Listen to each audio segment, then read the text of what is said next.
Grade 1 hurdle. And it is Beacon Edge, the leader, from Tiapu, the grey Lossiemouth third, and fourth of the four approaching the first of 10 flights is Max.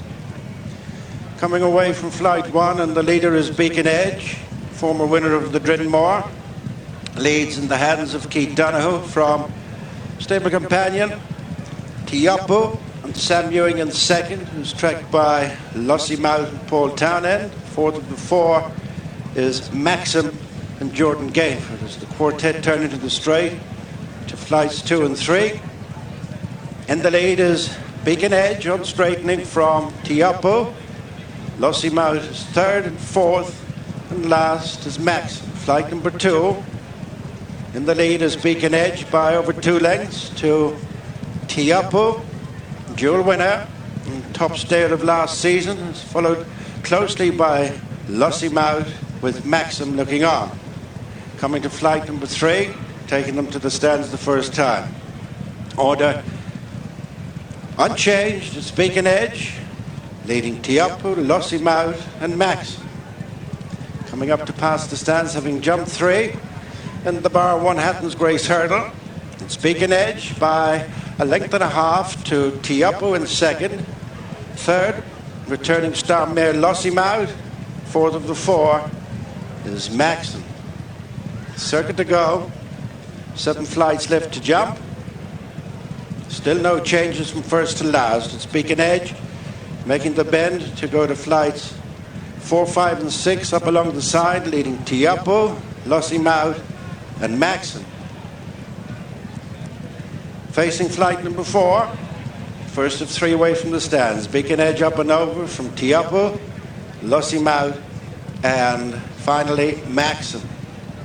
Continuing on rising ground to flight number 5, Beacon Edge from Tiapu, Lossiemouth and Maxim. Still not a single change. Going to the last of 3 along the side of the track, bring them up towards the halfway stage. And it's Beacon Edge continuing to cut out the running from Tiapu.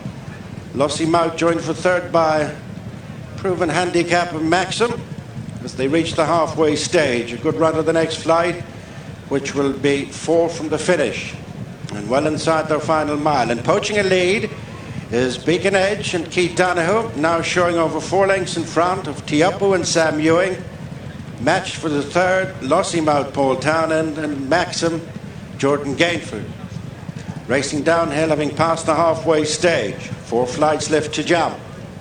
Beacon Edge still to be headed from Tiapu, who's closed the gap on his stable companion. Together at the rear, Lossiemouth, who's still taking a hold. Alongside Lossiemouth is Maxim, continuing towards the 7 furlong point. The 4th flight from the finish. Beacon Edge from Tiapu, who's now racing within a length. Another length to Maxim on the outside of Lossiemouth as the 4 tighten up, coming to the flight, which will be 4 from the finish. Almost back at the point at which they started. Beacon Edge leads Tiapu on the approach. Lossiemouth hit that hard. Heading now past their point of departure. 3 flights left to jump, 6 furlongs to go. Lossiemouth relegated to be last of the quartet after that mistake. It is Beacon Edge still up top from Tiapu, Maxim, and closing back up onto their heels is Lossiemouth. 3 flights to go. Beacon Edge now nudged along in front from Tiapu, Maxim on the outside as the 3 Gordon Elliott runners show in front of Lossiemouth. Racing round the home turn. Under 4 furlongs to go and 2 flights left. It's Beacon Edge being asked for more in front from Tiapu, who's poised one out from the rail. Then Maxim, who's now shaken up one from last as they turn in. Lossiemouth still looks content enough at the rear of the quartet. Coming towards the second last, Beacon Edge from Tiapu in the centre. On the outside is Maxim. Right in behind them is Lossiemouth. Bad mistake by Maxim. And it's Tiapu who's just taken Beacon Edge. But Lossiemouth is slipstreaming on the outside. 1 flight left in the bar 1 Hatton's Grace hurdle. And it's Tiapu who's come under strong driving. Lossiemouth looms on the outside. The final flight. In the air together, it's Lossiemouth who breezes past Tiapu, dual winner of the race. It is Lossiemouth easily extending winning ways on return in. The Hatton's Grace has beaten Tiapo Beaconedge in third.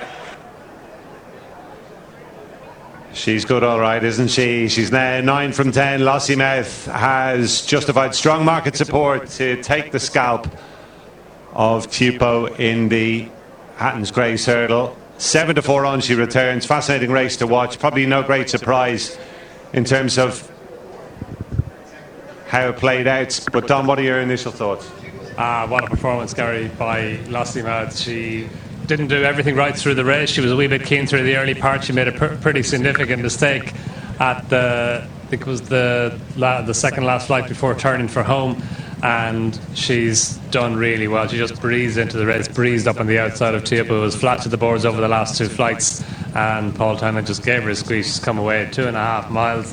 No bother to her at all, even at this level, taking on a dual winner of the Hatton's Grace. There's that mistake at that flight, and that it could have been a game changer because it was at a crucial part of the race just as Beaconedge was quickening on in front. But Paul Townend didn't panic, not even nearly, just allowed her to move back into the bridle, come up on the inside of Maxim around the home turn, moved in between horses. He had the horse to go there, and she's picked up really impressively, and she couldn't have done any more than she's done. She was so impressive.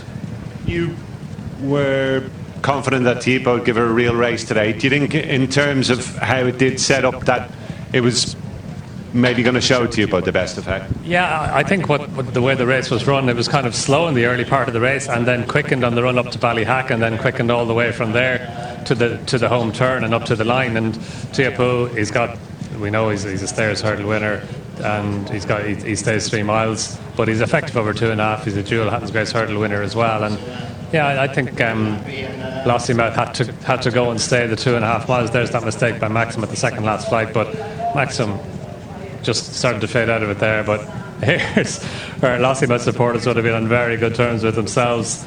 Tiapo flat to the boards under Sam Ewing towards the far side in the Rob Kerr colours. Paul Townend just breezing into the race in the Susanna Ritchie colours towards the near side. Picks up about a neck in front at the last, and he doesn't have to get serious with her at all. He just allows her to extend. And Tiapo, he's a top class horse. He would have been primed for today as well. He's rated 164, and Lossiemouth, albeit getting the £7 mare's allowance, she's beating him fairly comprehensively in the end. Beaconedge played his part back in 3rd place, just couldn't go with the principles when the tempo lifted. We've seen, obviously, State Man, we've seen Sergino done, and we've seen Lossiemouth now. What's your feeling about this 2.5 mile Grade 1 hurling scene? Is that as good a performance as you've seen? Oh yeah, like Lossiemouth was champion hurdle favourite before today's race. She's going to harden at the top of the market. Obviously took State Man's scalp. Yeah, brighter days ahead. She's got the option, obviously, of the mare's hurdle. Sergino was very good yesterday, but he didn't have a huge amount to beat because his main market rival disappointed and just didn't run his race for whatever reason. And State Man's still a player there. He's the reigning champion, but Lossiemouth, she was in the centre of the picture before today, but she's even copper fastened a position at the top of that market. But still, that aside, big performance today on her seasonal debut. She's done it really well. Michael Shinner's just informed me 7-4 with Sky Bet for the champion hurdle. What a beautiful mare she is, and as Don said before, and probably unlucky not to be unbeaten. And is that 101 Grade 1 winners now for Richard Susanna? Is that it? Yeah, 101. Yeah, Royal Pagal was 100, was it? I think it was. Either way, it's another Grade 1. Indeed, and that was a bit of a freakish performance. Lossiemouth returning 4-7 favourites, and does it pretty much on the bridle, seeing off Tiapo, who went down fighting in his bid for 3 Hatton's Graces on the bounce, but had no answers to what looks a pretty extraordinary mare, it has to be said.